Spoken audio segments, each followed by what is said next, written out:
நான் தேர்தல் பிரச்சாரத்துக்கு வரேன், நான் ஒரு தலைவர்டா, என்ன சும்மா ஒரு 6 தொகுதியினுடைய பொறுப்பாளராக வந்துட்டு நீங்கள் நியமிச்சு, ஆனால் தமிழ்நாட்டுக்கு பாஜக எதுவுமே செய்யாத அண்ணாமலையினுடைய பரப்புரை மட்டும் என்னத்தை கிழிச்சிருக்கும். இல்ல திடீர்னு ட்ரம்ப் ஏன் இந்த அறிவிப்பு வரணும், திடீர்னு ஏன் மோடி அவர்களும் மோடி இறங்கி போறாரு, மோடி இறங்கி போய் காலை பிடிக்கிறாரு. நான் பர்மிஷன் கொடுக்காத ஒரு புத்தகத்தை எப்படி நீ வாதிக்கலான்னு உள்துறை அமைச்சர் சொல்றாரு. நீ யாரு?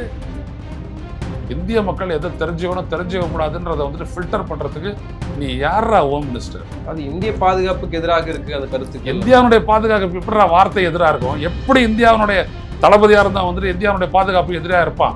முந்தா நாள் டான்சர், சனிக்கிழமை டான்சர். அதுக்கு முன்னாடி எப்போ ஒரு அப்பியர் ஆனாரு?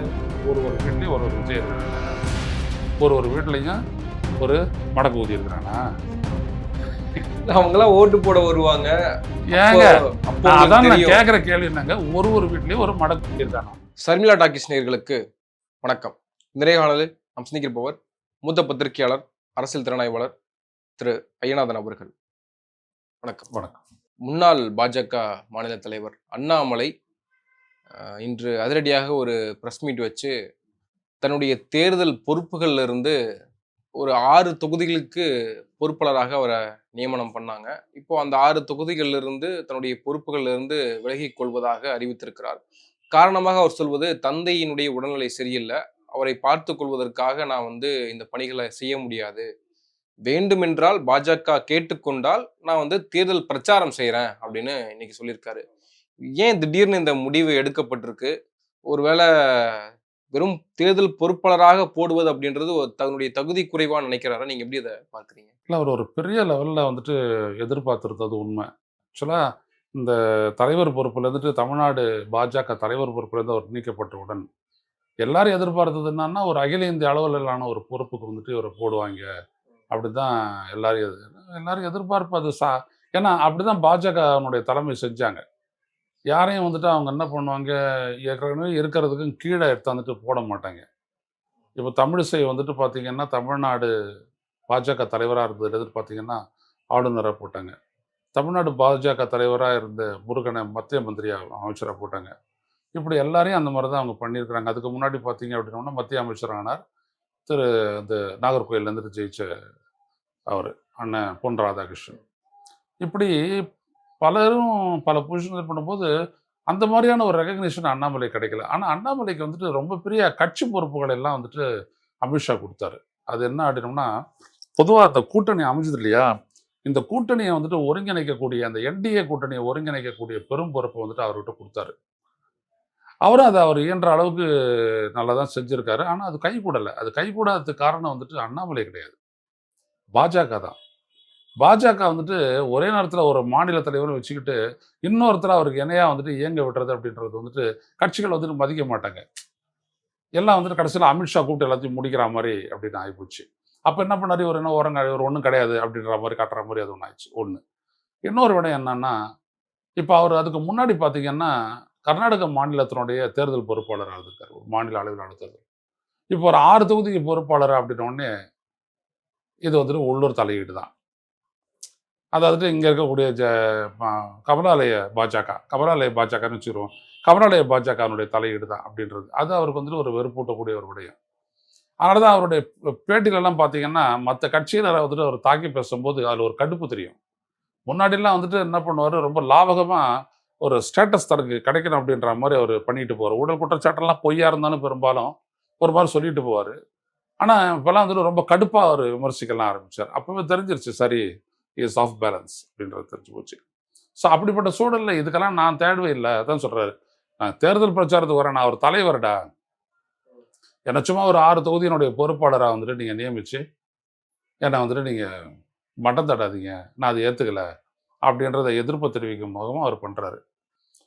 இப்போது இதை வந்துட்டு எப்படி அந்த பாஜகவினுடைய தலைமை பார்க்கும் அப்படின்றத நம்ம பொறுத்திருந்து தான் பார்க்கணும். ஆனால் தமிழிசை அவர்கள் தலைவராக இருந்து கவர்னராக மாறி மீண்டும் இப்ப அதே மாதிரி இப்ப எப்படி 6 தொகுதிகள் அண்ணாமலை கொடுத்திருக்காங்களோ அதே போல 6 தொகுதி தமிழிசைக்கும் கொடுத்திருக்காங்க.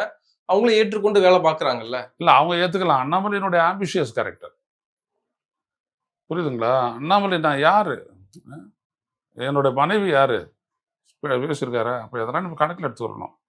அப்போ ஒருத்தருடைய உளவியலும் மாறுபடுது, அவ்வளவுதான். நான் என்ன கேட்குறேன்னா, இந்த பாஜக தமிழ்நாட்டுக்கு எதையுமே செய்யாம, தமிழ்நாட்டுல பாஜகவை எப்படி நீங்க வளர்த்துருவீங்க? ஆனா அண்ணாமலை வந்துட்டு இயன்ற அளவுக்கு வந்துட்டு கத்தி, கித்தி, சவுண்டு குடுத்து, கூட்டம் போட்டு, ஆர்ப்பாட்டம் பண்ணி, தமிழ்நாட்டுல இருக்கக்கூடிய காங்கிரஸ் தானா காக்கா அப்படின்னு சொல்லக்கூடிய தமிழ்நாடு காங்கிரஸ் கமிட்டிய விட, அவரு நெறைய கூட்டத்த போட்டிருக்காரு, பண்ணியிருக்கிறாரு, போராட்டத்த நடத்தியிருக்கிறாரு, செய்திகள்ல இருந்திருக்கிறாரு, பரப்புரைலாம் ஆக்டிவ் பண்ணியிருக்கிறாரு. ஆக்டிவ் வெரி பொலிட்டிஷியனாவே இருந்தார். ஆக்டிவா ஒரு வைப்ரண்ட்டா அந்த கட்சிய கொண்டு போனாரு. எல்லாம் உண்டு. அப்படிப்பட்ட நிலைய பண்ணவருக்கு வந்துட்டு, இன்னைக்கு வந்துட்டு அவர் மேற்கொண்டு அவர் எதிர்பார்க்கிறதுன்றது சரியான ஒரு விடயம் தானே. அவர பொறுத்தவரைக்கும் சொல்றேன். ஆனா தமிழ்நாட்டுக்கு பாஜக எதுவுமே செய்யாத அண்ணாமலையினுடைய பரப்புரை மட்டும் என்னத்த கிழிச்சிட போகுது? நீங்க அத கவனிக்கணும். அண்ணாமலை இருந்தாரு, பொன் ராதாகிருஷ்ணன் இருந்தாரு, எல் முருகன்ஜி இருந்தாரு, இருக்கிறாரு. தமிழிசை சவுந்தரராஜன் விடுங்க, அது ஆளுநராகவே போயிடுச்சு. அவ்வளவுதான். என்ன தமிழ்நாட்டுக்கு செஞ்சிருக்கீங்க சொல்லுங்க? ஒண்ணும் வேண்டாம். கொங்கு மண்டலத்த குறி வைக்கிறாங்க. கொங்கு மண்டலத்துல என்ன இருக்குது? ஈரோடு, நெசவு, திருப்பூர், பின்னலாடை, கோயம்புத்தூர், மீடியம், ஸ்மால் இண்டஸ்ட்ரீஸ், குறு சிறு நடுத்தர தொழில்கள் இருக்கக்கூடிய இடம். இவ்வளவு பெரிய ஏரியால சென்ட்ரல்ல 10 ஆண்டு 11 ஆண்டு காலம் ஆட்சியில் இருக்கிற ஒரு கட்சியை எஸ்டாப்ளிஷ் பண்ண முடியல அப்படின்னம்னா அது அண்ணாமலையினுடைய குறையா, ஆட்சியாளருடைய குறையா? அங்கெல்லாம் ஒன்றும் உங்களை அசைக்க முடியாது ஸ்டாலின் எல்லாம். புரியுதுங்களா? ஏன்னா ஸ்டாலின் இது ஒரு ரெஸ்பான்சிவ் கவர்மெண்ட். அங்கேருந்து வராங்களா என்னன்னு கேட்குறாரு, என்ன செய்யணுன்றாரு. இப்போ சமீபத்தில் நேற்று ஒரு பட்ஜெட் உருவாச்சு, கொடுத்தாங்க. அங்கேயும் ஒரு பட்ஜெட் கொண்டு கொடுத்தாங்க. இந்த பட்ஜெட் இருந்த வரவேற்பு பாருங்க, அந்த பட்ஜெட் இருந்த வரவேற்பு பாருங்க. ஒரு மாநில பட்ஜெட்டு கூட ஒரு இண்டஸ்ட்ரியல் லெவல்ல, ஒரு விவசாய லெவல்ல ஒரு வரவேற்பு இருக்குது. அந்த பட்ஜெட்டுக்கு ஏதாவது இருக்குதா? அப்புறம் தமிழ்நாட்டில் வந்துட்டு பாஜக வளரல, பொறுப்பு அப்படின்னா எங்க அது? அது பருப்பு வேகல. அதுக்கு வந்துட்டு இவங்க அண்ணாமலை வந்துட்டு முடக்கிறாங்க. அது காரணம் என்னன்னா அந்த கட்சியில, அதாவது பாரதிய ஜனதா அப்படியே ஒரே நோக்கோடு செயல்படுபவர்கள், தேசப்பற்றோடு பார்ப்பவர்கள் எல்லாம் சும்மா உதாரு. அவங்களுக்குள்ளேயே வந்துட்டு நிறைய இந்த கட்சிக்குள்ளேயே அண்ணாமலை ஆர்மின்னு ஒரு டீம் இருக்கு. அதே மாதிரி அண்ணாமலை எதிர்ப்புன்னு ஒரு டீம் இருக்கு. குறிப்பாக அண்ணாமலையுடைய ஊழல் பட்டியலெல்லாம் வெளியிடுவதே பாஜகவில் இருக்கக்கூடிய செயல்படக்கூடிய ஆட்கள் தான் அண்ணாமலையின் இங்க இடம் வாங்கி போட்டிருக்காரு. ஆமா ஆமா ஆமா ஆமா அதெல்லாம் உண்மைதானே. பொய்ன்னு சொல்ல முடியுமா? அண்ணாமலையார் சொல்ல முடியுமா? இப்போ இந்த சிட் ஃபண்ட்ஸ் இருக்குங்களே, அந்த சிட் ஃபண்ட்ஸ் ஊழல் என்ன சாதாரண சின்ன ஊழல் அது? இவர் லண்டன் போயிட்டு வந்தோம். அதாவது என்ன தெரியுங்களாங்க, இங்கே ஆட்சியில் இந்திய ஒன்றிய அரசனுடைய ஆட்சி அதிகாரத்தில் இருந்தோம்னா எதா வேணாலும் நீங்கள் பண்ணலாம். இங்கே ஒரு சிம்பிளாக ஒரு 2 கோடிக்கு பண்ணீங்கன்னா கூட இடி வந்து நிற்கும். அங்கே இருந்துட்டு 2000 கோடி அம்பிக்கிட்டு தாராளமாக சுற்றிட்டு இருக்கலாம் ஃப்ளைட்டில். முடிஞ்ச அளவுக்கு வெளில வராது பார்த்துங்க, நாங்களும் கேஸ் போட மாட்டோம். அவ்வளோதான். ஒன்றும் வேணாம். எஃப்சிஎன் ஃபைல்ல இருந்து எவ்வளோ விஷயம் வெளில வந்துச்சு. எதையாவது இந்த நாட்டில் அகில இந்திய ஊடகங்கள் வாதிச்சிருக்குதா? இல்லை உள்ளூர் ஊடகங்கள் வாதிச்சிருக்குதா? நாங்கள் எம்எல்எம் அப்படியே இவர் அப்படியே ஒரு கோட்டு, அப்படியே ஒரு சூட்டு, அப்படியே ஒரு 5 பேரை வச்சு அப்படியே விவாதிக்கிறாங்களே, இவங்களுக்கெல்லாம் தெரியாது அந்த நாட்டில் என்ன நடக்குது அப்படின்னு.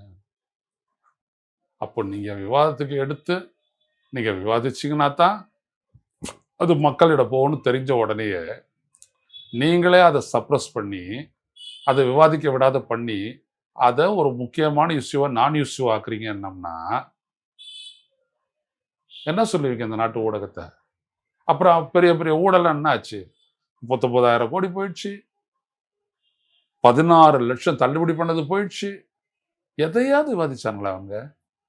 எதுக்கு இந்திய நாட்டுக்கு 16 லட்சம் கோடி இது பண்ணிட்டு சூப்பர் ஃபாஸ்ட் ட்ரெயின் எல்லாம் வேணும்னு சொல்லி கேட்டது? The real super fast trains இங்கேருந்து 1 மணி 13 நிமிஷத்துல பெங்களூரு போறதுக்கு, அது யார் கேட்டது? யார் பயணம் பண்ணுவா? என்ன விலை ஆகும்? அதுல கட்டணமா என்ன விலை இருக்கும்?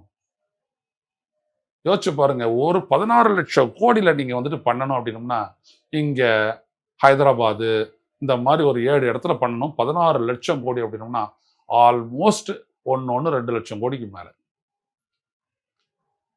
சரிதானே? யார் போறதுக்கு? எவ்வளவு தெரியுங்களா மினிமம் டிக்கெட் இருக்கும்? 8,000 ரூபாய் இருக்கும். 8,000 ரூபாய் கொடுத்துட்டு பெங்களூர் போவீங்களா நீங்க ட்ரெயின்ல? சொல்லுங்களேன். என்ன சிரிப்பு பாருங்க. யாராவது கண்டிச்சு இதை பேசியிருக்கிறானா? இதுக்கு முன்னாடி புல்லட் ட்ரெயின் விடுவோம்னு சொன்னாங்க. அதுவே இன்னும் என்ன ஆச்சுன்னு தெரியல. அதாங்க அந்த மாதிரி புல்லட்டு ஜப்பான்காரன் வந்துட்டு ஓசியில் போட்டு தரேன்றான் அப்படின்னு சொல்லிட்டான். அதற்கான விடையெல்லாம் வந்துட்டு நிலா கையகப்படுத்தலாம் வந்துட்டு அகமதாபாத் மும்பை அது வந்துட்டு வேலைக்கு ஆகல. அது அப்படியே இழுத்துட்டு பிடிச்சிட்டு போயிட்டு இருக்குது. ஏன்னா ஒரு நாட்டினுடைய வளர்ச்சியில் வந்துட்டு அதனுடைய உச்சகட்ட உலக வளர்ச்சியை நோக்கி அது போகும்போது அது ஒரு படிப்படியான முன்னேற்றத்தை நோக்கி போகணும். நம்ம சுதந்திரம் வாங்கி அடுத்த நாளே 130 கிலோமீட்டர் வரைக்கும் ஸ்பீடு போகக்கூடிய ட்ரெயின் நம்ம விட்டுக்கிட்டு வேடிக்கை பார்த்துட்டு நேரு. ஏன் தெரியாது அவருக்கு? ஏன் அப்போ தான் உலகத்தில் இல்லையா? அவர் அப்படி பார்க்கல. இந்த நாட்டினுடைய மொபிலிட்டின்ற இடத்துல இருந்து அவர் பார்த்தாரு. இன்னைக்கு இருக்கிறவனுக்கு எப்படி அப்படின்னோம்னா அந்த கார்பரேட்டுடைய சம்பாதனைக்கு ரயில் விடுறான், வேற ஒன்றும் கிடையாது. அதை என்ன பண்ண போறான்? பிரைவேட்டைஸ் பண்ணுவான். நம்மளுடைய வரிப்பணத்தில் 14 லட்சம் கோடியை தூக்கி 7 ரயில் திட்டங்களை நிறைவேற்றி அது பிரைவேட்டைஸ் பண்ணி கொடுத்துட்டு அவனுக்கு சம்பாதிப்பானுங்களா? இவர் வந்துட்டு என்னுடைய சாதனை பாரு வளர்ச்சி யாராவது விவாதிச்சானா? அப்போ இது எப்படி அந்த கோபம் யார்கிட்ட திரும்பும்? நீங்க ஆரம்பத்துல வந்தே பாரத் ட்ரெயின்ல கல்லடிச்சாங்கன்னு பல இடங்கள்ல நடந்துருது இந்தியா ஃபுல்லா. ஏன் நடந்துச்சு? யாருக்காகடா ரயில் விடுற? இந்த கேள்வி விடும் மக்கள் மத்தியில. ஒண்ணு புரிஞ்சுக்கங்க. ஒரு ஒரு முன்னேற்றத்தினுடைய ஒரு ஒரு லாபமும் வந்துட்டு மக்கள்கிட்ட சென்று அடையணும். அவன் உணரணும், நம்மளுது அப்படின்ட்டு. இப்போ சீனா கிழக்கு மேற்கு தெற்கு வடக்கா மட்டும் அடி அடி அடின்ட்டு சூப்பர் ஃபாஸ்ட் ட்ரெயின் அவன் விடுறான் அப்படின்னோம்னா, புல்லட் ட்ரெயின்ஸை விடுறான் அப்படின்னோம்னா மகள் பயிலுகிறாங்க. அங்கே அப்படியா இருக்குது? பாருங்க, உள்ள வரணும் அப்படின்னோம்னா இத்தனை டாலர்ஸ் அப்படின்னு சொல்லி போட்டோம் நாங்கள். வரவே மாட்டாங்க. இன்னைக்கு ட்ரம்ப் அவர்கள் இறக்குமதி வரிய குறைச்சிருக்காரு. 28லேருந்து இன்னைக்கு 15க்கு வந்திருக்காங்க. இது வந்து 140 கோடி மக்களுக்கு ட்ரம்ப் செய்திருக்கக்கூடிய நல்ல காரியம் இது. அவங்களுடைய சார்பாக நான் வந்து நன்றி தெரிவிச்சுக்கிறேன். இன்னைக்கு மோடி சொல்றாரு ட்ரம்ப்புக்கு. 25% 18% குறைச்சிங்க. அமெரிக்க இறக்குமதி பொருட்களுக்கான இறக்குமதி தீர்வையை 0% ஆகிட்டீங்க. எதெல்லாம் நீங்க இறக்குமதிக்கு இப்போ நீங்க அனுமதிச்சிருக்கிறீங்க யாருக்கும் தெரியாது. இந்த நாட்டில் திடீர்னு ட்ரம்ப் ஏன் இந்த அறிவிப்பு வரணும்? திடீர்னு ஏன் மோடி அவர்களும் மோடி ட்ரம்ப்பும் இறங்கி போறாரு. மோடி இறங்கி போய் காலை பிடிக்கிறாரு. அவன் உண்மை. உடனே அந்த 25% ஏற்கனவே கூடுதலாக போட்ட அந்த பீனல் டியூட்டிஸ் அதையும் தூக்கிடுறாரு. ஸோ வெறும் 18% தான். ஆனால் நீங்கள் எதை காம்ப்ரமைஸ் பண்ணீங்க? ரஷ்யாவிலேருந்துட்டு வாங்குற கச்சாவை நிறுத்துறீங்க. அது டிஸ்கவுண்ட் விலையில வந்த கச்சா. ஏன் நிறுத்துறீங்க? வெனின்சுலாலேருந்து நாங்கள் வாங்கிக்கிறோம் அப்படின்றாங்க. அது எங்கே இருக்குது? ரஷ்யா எங்கே இருக்குது? சொல்லுங்க, சும்மா சொல்லுங்க, எங்கே அது எங்கே இருக்குட்டு. இதெல்லாம் ஏதோ உலக மேப்பை பற்றி தெரியாதவன் காது குத்துற மாதிரி இது. அது அமெரிக்காவில் இருந்துட்டு கப்பலில் எத்தனை நாள் பயணத்துக்கு பிறகு இங்கே வந்து சேரும் யோசிச்சு பாருங்க. இது ரஷ்யா அப்படின்னோம்னா அட்லாண்டிக் கிட்ட வந்துட போகுது. வந்துட்ட உடனே அப்படியே மத்திய தரைக்கடல், செங்கடல் வந்துருச்சா மும்பைக்கு? அவ்வளோதான். அதில் எவ்வளோ பெனிஃபிட் ஆச்சு? 13 பில்லியன். எனக்கு தெரிஞ்சு கடைசி வரைக்கும் நீங்கள் எடுத்துக்கிட்டிங்கன்னா 15 பில்லியன் கூட போகலாம். 1500 கோடி டாலர்கள். யாருக்கு அந்த பெனிஃபிட் எல்லாம் போச்சு? எல்லாத்தையும் தூக்கி 2 நிறுவனத்துக்கிட்ட கொடுத்தான். அவ்வளோ இம்போர்ட்டையும். ஒன்று நரோரா, இன்னொன்று ரிலையன்ஸு. அவங்க 2 பேரும் சுத்தகரிப்பு பண்ணி அப்படியே எக்ஸ்போர்ட் பண்ணாங்க அந்த பெட்ரோலியம் டீசலையும். இந்த நாட்டு மக்களுக்கு என்ன பெனிஃபிட் கிடைச்சது? ஒன்றும் கிடையாது. இவ்வளோ பெரிய ஏமாத்து நடந்ததை ஒரு தொலைக்காட்சி சொல்லுங்க விவாதிச்சாங்கன்ட்டு. அதாவதுங்க விஜய்க்கு இருக்கக்கூடிய அந்த ஆதரவு அப்படி நீங்கள் பார்த்தீங்க அப்படின்னோம்னா, அதாவது இன்னைக்கு வந்துட்டு இருக்கக்கூடிய ஒரு இளைஞன் ஒருத்தனும் வீட்டில் வந்துட்டு விஜய் பேசுனா இவன் டான்ஸ் ஆடுறான், அவன் எதிர்பார்த்தா அவர் டான்ஸ் ஆடுறாரு. இப்படி பேசிட்டு இருக்கிறீங்களா தொலைக்காட்சிகளை? வெட்கமான சூடு சொரணை ஏதும் இல்லாத விவாதிக்கிறீங்களா? ஒரே ஒரு கேள்வி, எதை செய்யக்கூடிய ஆற்றல் பெற்றவர் இந்த நடிகர் அப்படின்னு சொல்ற ஒரு கேள்வி. இந்த 2 ஆண்டுகள்ல ஒரு ஆற்றலை அவர் உருவாக்கி கொள்கிறார், ஒரு திறனை மேம்படுத்தி கொண்டார். ஏதாவது ஒரு கேள்வி? எதுவும் கிடையாது. அவன் துட்டு தரான், ஃபீடு தரான், நான் அவனை பற்றி காட்டிக்கிட்டே இருப்பேன். ஒரு கூட்டத்தை காட்டிட்டு அதை காட்டிக்கிட்டே இருப்பேன். அந்த கூட்டம் பாருங்க. இந்தாண்ட பக்கம் விஜயை பற்றி ஒரு விமர்சனம் வருதுன்னா பக்கத்திலே விஜய் கூட்டத்தை பாரு. அப்படியே இப்படி பண்ணுறீங்க. நீங்கள் யாராவது விவாதிச்சிங்களா அந்த நாட்டு மக்களுக்கு ஏற்பட்ட இழப்பை? 92 இதுக்கு போச்சு, ரூபாய்க்கு நிகரான, டாலருக்கு நிகரான ரூபாயின் மதிப்பு. யாராவது விவாதிச்சிங்க? ஏன் விஜய் தான் பாஜகவை பற்றி பேசலன்னு இல்லை, இங்கே எந்த ஊடகமே பாஜகவை பற்றி பேசல. அதான் உண்மை. அப்போ என்ன அர்த்தம் அதெல்லாம்? இன்னைக்கு ராகுல் காந்தியே இன்னைக்கு நாடாளுமன்றத்துல ரொம்ப கடுமையா கோவமெல்லாம், சபாநாயகர் வந்து உங்களுக்கு நான் பர்மிஷன் கொடுக்குறேன் நீங்க பேசுங்க அப்படின்னு. ஏன் நீ பர்மிஷன் கொடுத்தா நான் பேசணுமா? நீங்க பர்மிஷன் கொடுத்தா நான் பேச வேண்டிய அவசியம் கிடையாது, என்னுடைய குரலை வந்து நீங்க ஒடுக்க முடியாது சொல்லி வெளியில வந்து அவர் சொல்றாரு. எப்ஸ்டீன் ஃபைல்ஸும் வந்து மறைக்கிறதுக்காக இப்ப வந்து வரிக்கு பணிஞ்சு போயிருக்காரு மோடி அப்படின்னு குற்றச்சாட்டு முன் வச்சிருக்காரு. நான் என்ன கேட்குறேன், ஒரு எதிர்க்கட்சி தலைவர் வந்துட்டு ஒரு பிரைம் மினிஸ்டருக்கு ஈக்குவலாக அவருக்கு வந்துட்டு நாடாளுமன்ற ஜனநாயகத்தில் உள்ள ஒரு உரிமை. அவர் வந்துட்டு யாரோட புத்தகத்தை அவர் மேற்கோள் காட்டி பேசுறாரு? நரவானே, இந்தியாவினுடைய தளபதி, ரைட்டுங்களா? அப்படிப்பட்ட ஒரு தளபதியினுடைய ஒரு வார்த்தைகள் நாட்டினுடைய நாடாளுமன்றத்தில் விவாதிக்கத்தக்கதா இல்லையா? அதை ஒரு எதிர்க்கட்சி தலைவர் இப்படி சொல்றாரு அப்படின்னு சொல்ல வரத்துக்கு முன்னாடி அப்படின்னு கத்துறாரு. நான் பர்மிஷன் கொடுக்காத ஒரு புத்தகத்தை எப்படி நீ வாதிக்கலான்னு உள்துறை அமைச்சர் சொல்றாரு. நீ யாரு? இந்திய மக்கள் எதை தெரிஞ்சுக்க கூடாதுன்றதை வந்துட்டு ஃபில்டர் பண்றதுக்கு நீ யாரா ஹோம் மினிஸ்டர்? அது இந்திய பாதுகாப்புக்கு எதிராக இருக்கு அந்த கருத்துக்கு. இந்தியாவுடைய பாதுகாப்பு எப்படி வார்த்தை எதிராக இருக்கும்? எப்படி இந்தியாவுடைய தளபதியா இருந்தா வந்துட்டு இந்தியாவுடைய பாதுகாப்பு எதிராக இருப்பான்? சொல்லு. நீ என்ன சொல்றாரு அவர் ராஜ்நாத் சிங்கை பார்த்து? ராஜ்நாத் சிங் நீ ஏன் அந்த முடிவெடுன்னு சொன்னாரு அப்படின்ட்டு. ஸோ ராஜ்நாத் சிங் கோச்சுக்கிறதுக்கு ஒன்றும் இல்லை. நீ யார் அதை சொல்றதுக்குன்ற? நீ உள்துறை அமைச்சர், அவர் பாதுகாப்புத்துறை அமைச்சர். நீ யார் அதை பேசுறதுக்கு? இந்த குஜராத் யாரு பேசுறதுக்கு? நீ நாட்டு பாதுகாப்புக்காக நீ நிக்கிறியா? நீ என்னைக்கு நின்றுட்டு இருக்கீங்க? உள்நாட்டு பாதுகாப்பு கேலி கூத்தாக்கி சிரிக்க வைக்கிற ஆள் நீ, கபடதாரி. நீ எப்படி பேசலாம் அதை பத்தி நாடாளுமன்றத்துல? தவறு. அதாவதுங்க, ஒரு அவைத்தலைவருக்கு வந்துட்டு அவையை நடத்தக்கூடிய அதிகாரம் இருக்கு. அவையில இன்னார் இதைத்தான் பேசணும்னு சொல்லிட்டு நிர்ணயிக்கக்கூடிய அவருக்கு அந்த அதிகாரம் கிடையாது.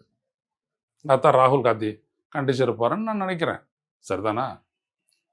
ஒரு நாட்டு மக்களினுடைய பார்வைக்கும் சிந்தனைக்கும் விவாதத்திற்கும் எதை கொண்டு போகணும் அப்படின்ற ஒரு உரிமை எதிர்கட்சி தலைவருக்கும் உண்டு, பிரதமருக்கும் உண்டு, ஆளுங்கட்சியினருக்கும் உண்டு, அமைச்சர்களுக்கும் உண்டு, எல்லாருக்கும் உண்டு. ஏன் பட்ஜெட் எங்க முன்னாடி படிக்கிறீங்க?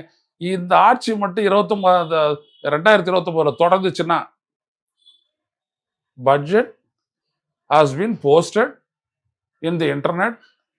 Kindly go and see in the internet and register your opinion on that.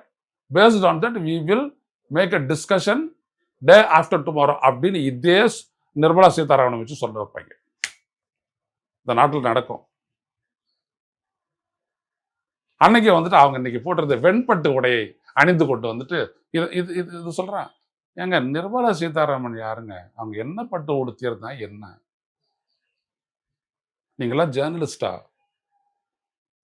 நாங்கெல்லாம் நல்லா எடிட்டரா இருந்தவங்க.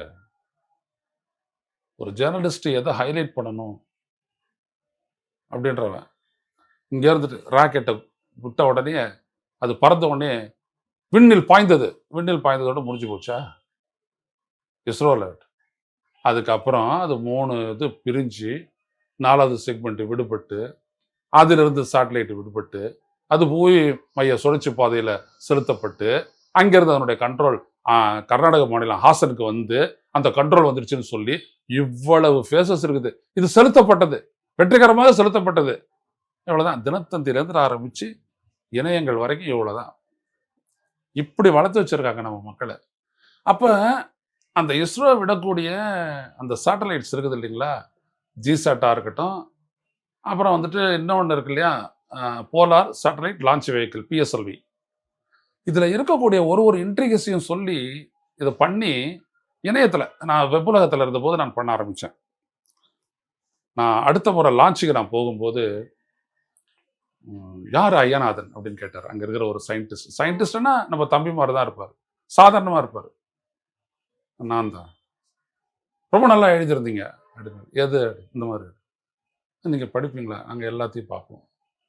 நாங்கள் ஆங்கிலத்தில் கொடுத்துருந்தோம், ஆனால் தமிழில் இவ்வளவு சாதாரண மக்களுக்கு புரிகிற மாதிரி எங்களுடைய லான்ச்சை வேறு யாருமே எக்ஸ்பிளைன் பண்ணலை ஐயா. Thanks a lot for you. சொன்னால் தேங்க்யூ. அப்போ தான் எனக்கு பட்டுச்சு ஒரு மொழியினுடைய. அப்போது இந்த பொறுப்பு இதே மாதிரி நான் இதுக்கும் பண்ணேன். Indira Gandhi centre for atomic energy அங்கே வந்துட்டு பண்ணும்போதும் அங்கே இருக்கிற ரிசர்ச்சில் 360 கோடியை வச்சுக்கிட்டு நீங்கள் அத்தை பண்ணுறீங்க அப்படின்னா எனக்கு கூட டீட்டெயிலாக எனக்கு மொழியில் புரியல, இங்கிலீஷ் தெரியல அப்படின்னா அவள் தானா அப்படிலாம் சொல்லிட்ட உடனே அவர் டைரக்டர், ஆனால் ரொம்ப நல்ல பர்சன் அவர். அவர் என்ன பண்ணார், okay how do you wanted to do in Tamil அப்படின்னாரு. உடனே அங்கேருந்து ஒரு பப்ளிக் ரிலேஷன் ஆஃபீஸ் சொல்கிறார், நீயே பண்ணிவிடு. உடனே அதுக்கப்புறம் they started giving the press release in all the languages. தமிழில் கொடுத்தாங்க, தெலுங்கில் கொடுத்தாங்க, ஹிந்தியில் கொடுத்தாங்க, மலையாளத்தில் கொடுத்தாங்க. பரவாயில்ல, சும்மா இப்படி இருக்கிற ஒரு செய்தி 8 கால செய்தியாக போச்சு. அவ்வளவு விடயம் வந்துட்டு இந்த மக்களுக்கு தெரியப்படுது. யாராவது செஞ்சிருக்கிறீங்களா? இன்னைக்கு ஜேர்னலிசமே வேற ஆயிடுச்சு இல்லையா? இன்னைக்கு வந்து என்டிடிவியினுடைய நேஷனல் மீடியாவே இன்னைக்கு பனையூருக்கு போய் பேட்டி எடுத்தவர்கள பேட்டி அப்படின்ற அளவுக்கு போயிடுச்சுல்ல. அதான் சொல்ல வரேன். அதாவது கார்பரேட் கையில் போனால் எல்லாமே நாசமாகும். ஒரு பெண்ணை கல்யாணம் பண்ணி கொடுத்து, இப்படி ஒரு உதாரணத்தை சொல்கிறதுக்காக நீங்கள் மன்னிக்கணும், கல்யாணம் பண்ணி கொடுத்துட்டு அவள் வந்துட்டு ஒரு குல விளக்காய் அவள் வீட்டில் இருக்கும்போது அவள் எப்படி ஜொலிப்பா, அவளே எடுத்துகிட்டு போயிட்டு மார்க்கெட்டில் விற்றுட்டு வந்துட்டீங்க அப்படின்னோம்னா அவள் எப்படி ஜொலிப்பா அப்படின்றதெல்லாம் எல்லாருக்கும் தெரிஞ்சுக்காதான். இன்னைக்கு ஜேர்னலிசம் அப்படி தான் இருக்குது. தன்னுடைய நிலை இழந்து எல்லாம் இழந்து போச்சு. அதுதான் இது. ஒரு நடிகன் அவன் தலைவன் ஆகணும் அப்படின்னோம்னா அவனுக்கு அக்கறை இருக்கணும் வர்றதுக்கு. அவன் என்ன நினைக்கிறான், எங்களை வந்து கூட்டு போனான், அவன் அது ப்ரெஸ்டீஜியஸாக நினைக்கிறான். அங்கே கடைசியில் அவுட்புட் ஒன்றும் கிடையாது. சட்டியில் இருந்தால் தானே அகப்பையில் வர்றது, மண்டையில் இருந்தால் தானே சொல்லில் வர்றதுக்கு இல்லை. அது ஃபெயிலியர். எப்படி வேணாலும் பண்ணிட்டு போட்டோம். மக்கள் புத்திசாலி ஆகிட்டு வராங்க. அதனால தான் நம்ம இவ்வளோ ஓரமாக பேசிட்டு இருக்கிறோம் இந்த ஊடகத்து வழியாக. ஆக தமிழ்நாட்டினுடைய பாஜகவினுடைய வளர்ச்சி அப்படின்றதுக்கு மிகப்பெரிய தமிழ்நாட்டில் மட்டும் இல்லை, கேரளாவில் மட்டும் வளர்ந்து கிளந்து கோடி கட்டி பறக்குது. அது சும்மா ஒரு கார்பரேஷனை பிடிச்சாங்க, அடுத்த முறை தட்டி கிட்டி பிடிக்கிடுவாங்க மறுபடியும் சிபிஎம். ஏன்னா அவங்க எதுவும் செய்ய மாட்டாங்க. அவங்க என்ன பண்ணுவானுங்க, அங்கே இருக்கிற 2-3 தேவஸ்தானம் அது இருக்கிற அங்கே இருக்கிற ஒரு சர்ச்சுக்கு எல்லாம் மாற்றி கீத்தி பிடிச்சிட்டு அது எந்த இது எப்படி அப்படிலாம் சொல்லி கேட்டு தகராறு பண்ணி கலாட்டா பண்ணி ரத்த சிந்தை வச்சு ஓட் பேங்க் கிரியேஷன் சொல்லிட்டு காலி பண்ணிக்கிட்டு அப்புறம் அவங்களே மக்கள் தூக்கி அறிஞ்சிருவாங்க. அதோட முடிஞ்சு போயிடும். இவ்வளவுதான் அவங்களுக்கு இருக்கிறது. ஒரு வசதி என்ன, இவிஎம்னு ஒன்று இருக்குது. அது இருக்கிற வரைக்கும் நாம தாண்டா ஆதிக்கம், நாம தான் ராஜ்யம், அவ்வளோதான். அப்போ இதில் அண்ணாமலை போன்றவர்களையோ இல்லை நயினார் நாகேந்திரன் போன்றவர்களையோ இல்லை தமிழிசை போன்றவர்களையோ இல்லை அண்ணன் போன்ற ராதாகிருஷ்ணன் போன்றவர்களையோ இல்லை அதுக்கு முன்னாடி இருந்த கணேசன் போன்றவர்களையோ இல்லை ஹெச் ராஜாவை போன்றவர்களையோ, ஹெச் ராஜா, கணேசன், பொன்னர், இவங்கெல்லாம் வந்துட்டு நான் கொடுத்த இந்த கச்சத்தீவு தொடர்பான அந்த சொல்யூஷன் தீர்வு திட்டத்தை எடுத்துட்டு போய் ஒன்றிய அயலுறவு அமைச்சர் அந்த அம்மா, அவங்க தான் நம்பர் 2 அப்ப, சுஷ்மா ஸ்வராஜ், அவங்க கிட்ட பேசினவங்க. பேசி வந்துட்டு தட் இஸ் செட்டில்டு மேட்டர் அப்படின்னு சொல்லிட்டு அனுப்பி விட்டாங்கன்னு ரொம்ப தலையை தொங்க போட்டு வந்தாங்க. முயற்சி பண்ணியிருக்கு தமிழ்நாடு பாஜக. ஆனால் இங்கே ஒரு பயிலும் கொண்டாடல. அதை யார் பண்ணது, முன்னிலை எடுத்தது யாரு, ராஜா. ஸோ ராஜாக்கு எதுவும் அரசியல் தெரியாது, நல்லா தெரியும் ராஜாக்கு அரசியல். மக்கள் அரசியல் பண்ணுறதுக்கு ராஜாக்கு நல்லா தெரியும். நீங்கள் விட்டுட்ட உடனே சும்மா எதுவுமே பண்ணாத நீ அரசியல் பண்ணுன்னா இதை அயோத்தி ஆக்குவேன், இதை நான் கோடம்பாக்கம் ஆக்குவேன் அப்படின்னு சொல்லிட்டு அவர் பேசிட்டு இருக்கிறாரு. இப்போ புரியுதுங்களா? அப்போ அண்ணாமலையினுடைய கதை தொடர்ந்து நிறைவு பெறுகிறது. அண்ணாமலையே விஜய் விமர்சனம் பண்ணியிருக்காரு, டப்பா இன்ஜின் ஓடாத இன்ஜின்லாம் சொல்றாங்க. பாருங்க, ஒரு விஷயம் சொல்றேன். விஜயை பொறுத்த வரைக்கும் நீங்க வந்துட்டு ஒன் வேர்ட் ஆன்சர் அப்படின்றது கூட வந்துட்டு புத்திசாலித்தனம் வேணும். நல்லா செமஸ்டர்லாம் படிச்சிருக்கேன். ஒரு 25 மார்க்கு அதில் வரும் ஒன் வேர்டு. அதில் வந்துட்டு அடுத்தவங்ககிட்ட வந்துட்டு மச்சான் இது 3வது அப்படின்னு சொல்கிறோம்னா அடிச்சிருவான். 4 சாய்ஸ் கொடுத்துருக்க போகிறான், 3வது அடுத்தது 6வது ஆனால் நான் எழுதிடலாம். இந்த ஒன் வேர்ட் ஆன்சர் ஃபுல்லாக காப்பி ஃபெயில் தான். ஆனால் எஸ்ஏன்னு ஒன்று வரும், 60 மார்க் வரும், 3 கேள்வி வரும். அந்த மாதிரி அரசியல் அப்படின்றது சப்ஜெக்டிவ், வெரி டீப்லி சப்ஜெக்டிவ். அப்போது நீ நிறைய டேட்டாவெல்லாம் ஆராய்ந்து எது தமிழ்நாட்டுக்கு உகந்தது, எது இன்னொரு நாட்டில் இருக்குது, நான் இந்த மாதிரி வெளிநாட்டுக்கு போனேன், அங்கே ஷூட்டிங் எப்போ போகும்போது பார்த்தேன், ஏன் இதே மாதிரி ஒரு திட்டம் அங்கே இருக்கக்கூடிய லோ இன்கம் குரூப் பண்ணியிருக்காங்களே, ஏன் அந்த மாதிரிக்கு பண்ணக்கூடாது அப்படின்னு நான் யோசித்தேன். அதை நான் அப்படின்லாம் பேசினாருன்னா விஜய்டா அப்படின்னா. இது அதெல்லாம் எதுவும் பேசுறதில்ல. உங்களுக்கு வீடு இருக்கணும், வீட்டில் ஒரு ஒரு பைக் இருக்கணும், பைக் எனக்கு காரு எடுத்தாந்து வைக்கிறதுக்கு தான் வந்துட்டு என்னுடைய நோக்கம். அதான் நான் சொன்னேன், துபாக்கூர் உங்கள்கிட்ட தானே சொன்னேன், துபாக்கூர். இது என்னன்னா, நீங்க நேர்ல பார்த்த ஒரு நபர் தான் அவரு. ஒரு அரசியல் கட்சி மீட்டிங்ல ஒரு தலைவரே வந்து டான்ஸ் ஆடுறது இருக்கு இல்லையா? அத நம்ம எப்படி எடுத்துக்கிறது? அது இன்னைக்கு மிகப்பெரிய அளவுக்கு அவர்கிட்ட இருக்கிறத அவர் வெளிப்படுத்துறாரு. நம்ம தவறு நம்ம மேல தான். பிரகாஷ்ராஜ் சொன்னார்ல, அவன் பிச்சை எடுத்துட்டு இருந்தான், நீங்க அவன்கிட்ட கிரீடம் கொடுத்தீங்க, அவன் உங்ககிட்ட வந்துட்டு பிச்சை பாத்திரம் கொடுத்துட்டான், கணக்கு சரியா போயிடுச்சுல்ல. அது மாதிரி தான் மோடிக்கு அப்படிதானே அது. முட்டா பயலாம் நான் இதையும் பாடி காட்டியிருக்கிறேன். முட்டா பயலை எல்லாம் காசு முதலாளி ஆக்குதாடா தாண்டவ கோணை அப்படின்றது தான் பாட்டு. நம்ம நாட்டு என்னன்னா, மிக மிக முட்டா பயலை எல்லாம் இந்த நாடு பிரதமராகி பார்த்ததாடா ஜாண்டவ கோணை அப்படின்னு. அப்புறம் என்ன பண்ணான் அந்த முட்டா பைய? ஈவிஎம்மையும் மாத்தினான். அதிகாரம் கையில வந்துட்டோன்னு படிச்சவன் அடிமை ஆகிறாங்க இந்த நாட்டில். ரெசிஸ்டன்ஸே இல்லையே.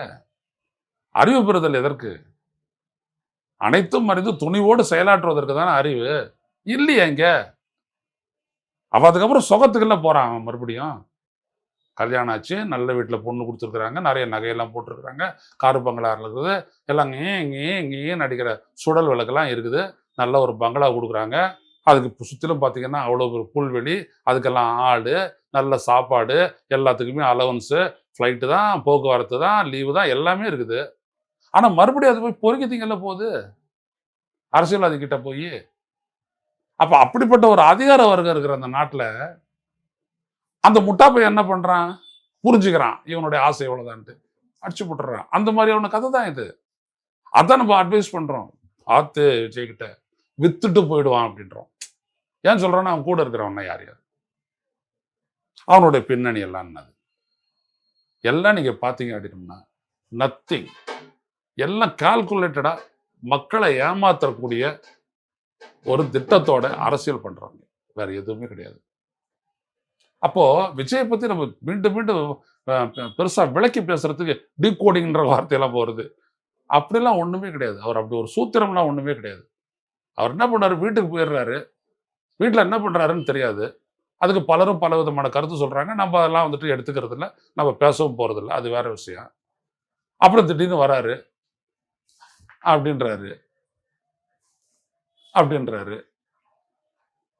முடிஞ்சிச்சு அரசியல், மறுபடியும் உள்ள போயிடுறாரு. இப்போ நேற்று வந்தாரா, முந்தா நாளா டான்ஸ் ஆடினது, முந்தா நாள் டான்ஸ் ஆடினாரு, சனிக்கிழமை டான்ஸ் ஆடினாரு. அதுக்கு முன்னாடி எப்போ ஒரு அப்பியர் ஆனாரு? அது ஒரு 5 நாளைக்கு முன்னாடி. ஆமா. இப்போ இதுக்கப்புறம் பார்த்தீங்க அப்படின்னோம்னா வருவோம். எப்படா வருவேன்? மக்கள் வருவாங்க. ஒரு வீட்டுல இருந்து விஜய் வருவாராம், இவர் வீட்டுல இதை தூக்கிட்டு வரான், ஒரு வீட்டுல இருந்து விஜய் வருவாராம். அப்போ ஒரு வீட்லையும் தன்னை போல ஒரு முட்டாள் இருக்கிறாருன்னு அவன் நினைச்சு அவன் அரசியல் பண்றான்னா, அவன் எவ்வளவு பெரிய அடி முட்டாளா இருப்பான்னு பாருங்க. அப்ப நீங்க நல்லா கவனிச்சிங்கன்னா, விஜய் போன்றவர்களை வந்துட்டு என்கரேஜ் பண்றதும், என்டிடிவி போன்றவங்க அவங்களோட பேட்டி எடுத்து வந்து போடுறதும் என்ன அப்படின்னோம்னா, ஒரு சிந்தனையை மழுங்கடிக்கக்கூடிய ஒரு முயற்சி தானே ஒழி வரும். அரசியல் ரீதியாக சிந்தனையை மழுங்கடிக்கக்கூடியதான். அந்த இளைஞன் வந்துட்டு அடுத்த கட்ட சிந்தனைக்கு போகக்கூடாது அப்படின்றதுக்காக அவனோட ரசிக மனப்பான்மையிலேயே வைக்கிறதுக்கான ஒரு முயற்சி தான். டக்குன்னு அவரை விட பெட்டரா இருக்கிறவன் ஆடுவாங்க. நீங்க நல்லா கவனிச்சிங்க அப்படின்னோம்னா நல்லா தான் ஆடுவான். புரியுதுங்களா? அவன் அதை ஆடுறான் அப்படின்னா அவனை அந்த இடத்துல வச்சுக்கணும். இவன் அவ்வளோதான் அவனுடைய கெப்பாசிட்டி. ஒன்றும் ஒரு பெருசாக எதையும் சாதிச்சிட போகிறதில்ல. எல்லாமே வந்துட்டு மேக்கிங் தானேங்க சினிமான்றது, அவ்வளவுதான். அப்போ இந்த இடத்துல வந்துட்டு இந்த மக்கள் நம்ம சிந்திக்க வேண்டியது என்னன்னா, இவனை வச்சு இந்த போடுறாங்களே இந்த நாடகம், இந்த நாடகத்தோடைய இதை நான் ரொம்ப முன்னாடியே கண்டுபிடிச்சிட்டேன். இப்போ விஜயை வந்துட்டு நான் ஏன் ஒரு பெருசாக குற்றம் சொல்லாமலே நான் இருந்தேன் அப்படின்னோம்னா, இதெல்லாம் உணரக்கூடிய ஆற்றல் அவருக்கு இருக்குது. ஆனால் அவர் உணராத வேற ஒரு வழிக்கு போறாரு. Strategic politics. அதான் நான் சொன்னேன், மக்கள் அரசியலுக்கு ஒரு தயாரா இல்லை, யுக்தி அரசியலுக்கு ஒரு போறாரு. ஏன் அந்த பக்கம் போறாருன்னு, ஈஸி, ஏமாத்து, ஓட்ட வாங்கு, போயிட்டு உட்காரு, அவ்வளோதான். இவனெல்லாம் சும்மா ஒரு ஆக்சிடென்ட் ஆகி தமிழ்நாட்டுக்குன்னு அப்படி ஒரு ஊழ் பின்ன இருந்துச்சு அப்படின்னு இவன் வந்து உட்காந்துட்டான்னு வச்சுக்கோங்களேன், நாசமாயிடும். அவன் பாட்டுக்கு வருவான், அவன் தூங்கிட்டு ஒரு 12 மணிக்காக எழுந்திருப்பான், ஒரு மணி 2 மணிக்காக வருவான். யாராவது சீஃப் மினிஸ்டர் யாரும் சீக்கிரம் வரலன்னு கேட்க போகிறான், வருவான், அந்த ஃபைல்லாம் பார்ப்பான். இதெல்லாம் நீங்களே பார்த்து முடிக்கலாமே சார், சரி எடுத்துருவாங்க, கையெழுத்து போட்டுருவோம்.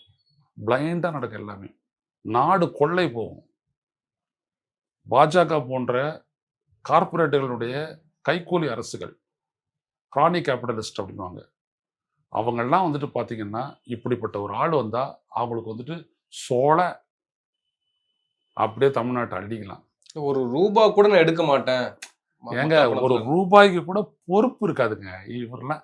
அவன் அங்கங்கே கொள்ளையடிப்பான். இப்போ விஜயால வந்துட்டு விஜய் எப்படி சம்பளம் வாங்குறாரு? ஒரு 200 கோடி வச்சுக்கோங்க. 200 கோடியில் அவர் வந்துட்டு ப்ரொடியூசர் கொடுக்கறது எவ்வளவு? அந்த ஏரியா விற்று அதுலேருந்து வரக்கூடியது எவ்வளவு? அவர் விளக்க தயாரா? இவருடைய ரசிகர் மன்றம் அப்படின்றது அது எப்படி நிலைநிறுத்தப்படுது? தமிழ்நாடு ஃபுல்லாக வந்துட்டு இப்போ ஒரு உதாரணத்துக்கு 600 ஸ்க்ரீன்ஸ் விஜய்க்காக போகுது அப்படின்னா, இந்த 600 ஸ்க்ரீன்லையும் 10 நாளைக்கு விஜயனுடைய படத்தை இந்த விஜய் ரசிகர் மன்றம் எப்படி கையாளுது? பிளாக் மார்க்கெட் தானே, அதுதானே டிக்கெட்டு தானே அவங்க சர்வே பண்ணுறாங்க. எப்படி இந்த புஷ் ஆனந்த்கிட்ட எப்படி அவ்வளோ தூரம் துட்டுருக்கு? புஷ் ஆனந்தனுடைய கணக்கில் இருக்கக்கூடிய பணம் எவ்வளவு? எடுக்க சொல்லுங்க பார்ப்போம். எனக்கு தெரிஞ்ச ஒரு சோர்ஸ் சொல்லிச்சு, புஷ் ஆனந்த் தேர்தல் நிற்க மாட்டார் சார் அப்படின்னு. ஏன்னா அவர்கிட்ட இருக்கக்கூடிய இருப்பை டிஸ்க்ளோஸ் பண்ண வேண்டியது இருக்கும், மூவ் அசட்ஸு அக்கௌண்ட்டில், அது வம்பு, அதனால் அவர் தேர்தலில் நிற்க மாட்டார் இப்படி சொன்னாங்க. அப்போது யார் இப்போ தேர்தல் ஆணையத்துக்கே ஒரு கேள்வி, 2 ஆண்டு கட்சியை முடிச்சிட்டிங்க, 2 ஆண்டு காலத்தில் நீங்கள் பண்ண செலவு, அதற்கான கணக்கு வருவாய் கொடுங்கன்னா என்ன ஆகும்? ஸோ இவர் அப்சல்யூட் பிஜேபியினுடைய அடிமை ஆவார். அதனால ஒரு ரகசிய அடிமைன்றாரு. ஒரு இடம் சொல்லுங்க பார்ப்போம், திமுக இந்த இடத்துல திமுக அடிமையாக இருக்குது சொல்லுங்க பார்ப்போம். அதுக்கப்புறம் நான் வச்சுக்கிறேங்க. சரி, ஒரு விடத்திலையும் சும்மா மூச்சு பிடிச்சி போராடிட்டு இருந்தாரு அந்த நாட்டினுடைய முதலமைச்சர். தெரியுதா? உனக்காக வந்த மக்கள் செத்து போன போது அவர் வந்து நின்னாரு. நீ ஓடி வந்துட்ட கோடை, நீங்க என்ன மக்களை காப்பாத்துருவீங்க? கண்ணீர் சிந்துவதை துடைப்பேன், கண்ணீரை துடைப்பேன். சிந்த வைக்கிறதே நீ தானே, துடைக்கிறது என்னைக்கு நீ துடைச்ச? ஒரு ரூம் போட்டு மாமல்லபுரத்துக்கு எல்லாரும் வாங்க அப்படின்னு ரூம் போட்டு துடைப்பியா? காலில் விழுந்ததை சொல்கிறாங்க, காலில் விழுந்து மன்னிப்பு கேட்டு கதறினதை சொல்கிறாங்க. இதெல்லாம் உண்மையா? இது வரைக்கும் மறுக்கப்படலை.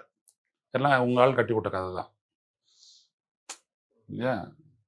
நீங்கள் தானே கட்டி விட்டீங்க, அந்த கதை மறுக்கவே இல்லை. அப்படி தானே? வெக்கமா இல்லை? அன்னைக்கு நீ கூட நின்று இருக்கணும். அதனால தமிழருடைய மரபு, அந்த ரத்தத்திலே அந்த ஜீன் இல்லாத நீ தமிழ்நாட்டில் என்ன நீ அரசியல் பண்ண போற? யார் உன்னை ஏற்றுக்குருவா? இந்த ஏமாந்த ரசிகர் கூட்டம் நாளைக்கு சிந்திச்சானா காலி. நீ இப்போ பார்த்துட்டு தான் இருக்கிறேன். என்னதான் நீ எடுத்து ஃபீடை நீ சப்ளை பண்ணாலும் எவ்வளோ பேர் கை தட்டுறான், எவ்வளோ பேர் வேடிக்கை பார்க்குறான். ஏன்னா உன்னுடைய ரசிகர் மட்டத்தில் இருக்கக்கூடிய நிர்வாகிகள் எல்லாம் விவரம் தெரியாதவனாலும் இல்லை, அது எனக்கு தெரியும். நான் தானே போயிருக்கிறேன் அரசியல் பயிலரங்கத்துக்கு, எனக்கு தெரியும் அதில் எவ்வளோ பேர் விவரம் தரிட்டு நான் பார்த்தேன், என்கிட்ட பேசினாங்க. அதனால் எல்லாரையும் ஏமாற்ற முடியாது விஜய். நீ கொஞ்ச நாள் உன் காட்சி ஓடும், இந்த தேர்தலுக்கு அப்புறம் ஓர போய் படுத்துடும். ஒரு வீட்லேயும் ஒரு விஜய் இருக்கிறானா? ஒரு வீட்லையும் ஒரு மடக்கு ஊதி இருக்கிறானா? அவங்களாம் ஓட்டு போட வருவாங்க. ஏங்க அதான் நான் கேட்குற கேள்வி என்னங்க, ஒரு வீட்லேயும் ஒரு மடக்கு இருக்கானா?